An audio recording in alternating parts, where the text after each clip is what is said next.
আজকের ব্লগটা একদম সকাল থেকে শুরু করেছি। এখানে আমি পড়ছিলাম আর ওয়ারিদ এখানে ঘুমোচ্ছিল। তো সকালবেলা আমি হচ্ছে লিটারেচার পার্টটা পড়ছিলাম হচ্ছে আমার লেকচার শিট থেকে। তো এখানে আসলে খুব বেশি বিগত বছরে যেগুলো হচ্ছে লিটারেচার থেকে এসেছিলো সেগুলোই আর কি পড়ছিলাম। তো এরপর আমি চলে আসলাম ম্যাথ করার জন্য।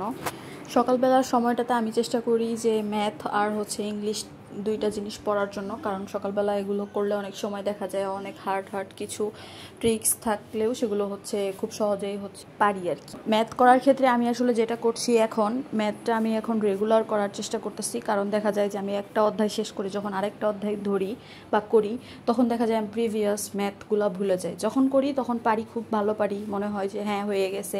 যখন স্যারের ক্লাস দেখি, রেকর্ড ক্লাস দেখি, তখনও মনে হয় যে হ্যাঁ পারবো, কিন্তু তারপর হয় হচ্ছে কি আমি ভুলে যাই।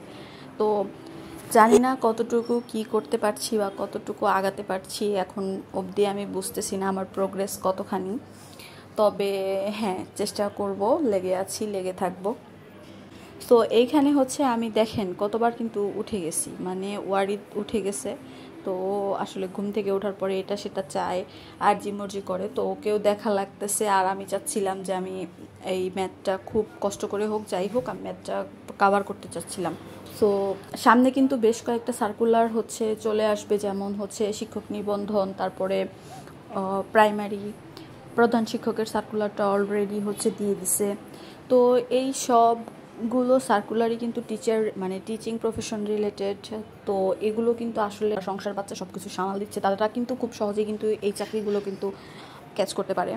আর হচ্ছে চাকরিগুলোতে হচ্ছে তুলনামূলক হচ্ছে একটু বিসিএসের মতো এতটা কঠিনভাবে আসলে প্রিপারেশন মানে এত বেশি পড়তে হয় না, বাট পড়তে হয় কিন্তু, কারণ প্রাইমারি পরীক্ষার যে সিলেবাস, এটার কিন্তু কোনো সিলেবাস কিন্তু ওনারা দেয়নি। আপনারা যেটাই দেখবেন সিলেবাস আকারে, ওনারা যেই সিলেবাস আকারে আমরা ফেসবুকে পেয়ে থাকি সেটা কিন্তু অনেকেই হয়তো বা অ্যানালাইজ করে হচ্ছে সিলেবাসটা বানায়, কিন্তু অফিসিয়ালি কিন্তু প্রাইমারির কোনোই সিলেবাস নাই।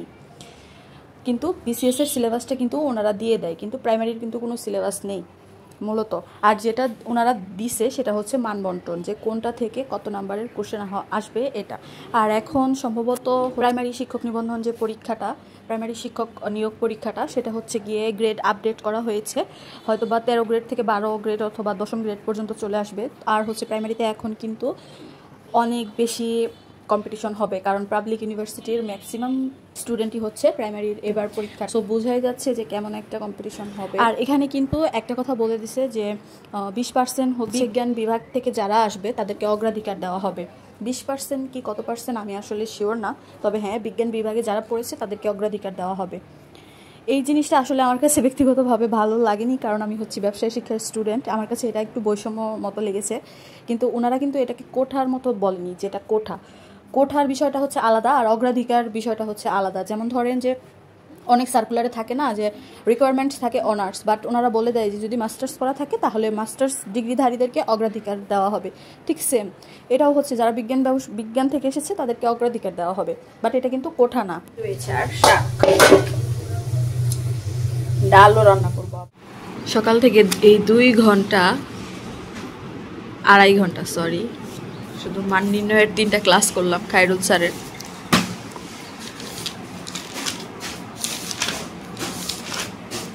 আমার পড়াশোনা আসলে স্কুল জীবনেও হচ্ছে ক্লাস ভিত্তিক ছিল, যে স্কুলে প্রাইভেট টিউটর যা পড়াতো তাই।